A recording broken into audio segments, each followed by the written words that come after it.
इनके लबे रंगी की निछावर थी कि जिसने। औरत के मुरीद होने के ताल्लुक से ऐसा कोई ज़रूरी नहीं है कि औरत उसी पीर से मुरीद हो कि जिससे शौहर मुरीद है, और ना ही यह ज़रूरी है कि औरत को मुरीद होने के लिए शौहर की इजाज़त की ज़रूरत है। और शादी से पहले भी यही होता है कि लड़कियों को मुरीद होने के लिए वालिदैन की इजाज़त की ज़रूरत होती है, ऐसा लोग कहते हैं, जबकि ये भी ज़रूरी नहीं है। और शादी के बाद मुरीद होने के लिए शौहर की इजाज़त की ज़रूरत है, ऐसा भी नहीं है।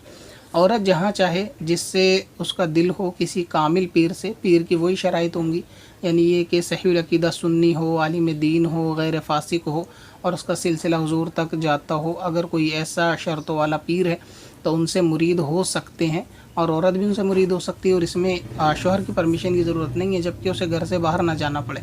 अगर मुरीद होने के लिए किसी मजलिस महफ़िल में जाना पड़ेगा तो फिर ज़ाहिर है कि घर से निकलने के लिए शौहर की उसमें इजाज़त तलब करेगी, तो बेहतर है अगर ये मजलिस थोड़ा दूर है। और अगर ऐसा है कि ख़त में नाम लिख कर देना है सिर्फ़ अपना और अपने वालिद का, कोई अगर जा रहा है मुरीद होने के लिए तो उनको नाम देने के लिए या मुरीद बनने के लिए शौहर से पूछने की ज़रूरत नहीं है, और बिलफ़र्ज़ अगर पूछना चाहे तो उसमें हरज वाली बात नहीं है। तो इसलिए औरत के लिए ये कोई शर्त नहीं कि आदमी से पूछकर मुरीद हो या जहाँ आदमी कहे वहाँ मुरीद हो। ये तो अपनी एक दिल की बात है कि तरीक़त में वो जिस राह को इख्तियार करना चाहे, जिस शेख के हाथ पे बैत करना चाहे, उन पीर साहब से वो मुरीद बन सकती है, वालिदैन की इजाज़त के बग़ैर भी और शौहर की इजाज़त के बग़ैर भी। हाँ, बाकी बाहर जाने का जो मसला है वो मैंने बता दिया कि उसमें शौहर से पूछ लेना ही बेहतर है, कि इसमें फ़साद का वरना ज़रिया बन सकता है। और अगर शौहर मना करता है बाहर जाने से कि आपको बाहर जाने की ज़रूरत नहीं है, तो फिर किसी के ज़रिए नाम वगैरह भिजवा दे तो फिर ना जाए, लेकिन मुरीद तब भी हो सकते हैं। इसी तरह छोटे बच्चे अगर मुरीद हो जाते हैं नाबालिग में,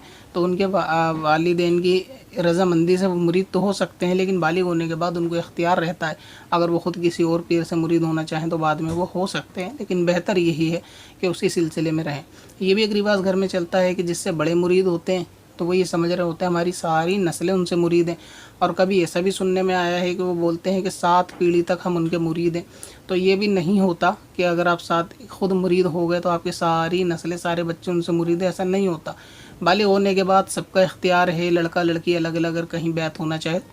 तो वो अलग अलग बैत हो सकते हैं, उन सबको अपना इख्तियार है। जिनसे वालिद या उनके वालिद दादा वगैरह बैत हो गए, ये ज़रूरी नहीं कि सारा सिलसिला उनसे जो है वो बैत करार पाएगा। तो आप अपने सूरत में भी अलग मुरीद हो सकते हैं, अगरचे वालिदैन कहें कि हम सब के सब वहाँ मुरीद हैं और आपको यकीन है कि आप तो हुए ही नहीं थे, सिर्फ वालिद कहते हैं, तो आप अपनी नई जगह मुरीद हो सकते हैं। इसी तरह शौहर से भी पूछने की ज़रूरत नहीं है, मुरीद जो है बग़ैर शौहर की इजाज़त के भी हो जाएंगे, जबकि उसके अंदर कोई और चीज़ माने ना हो।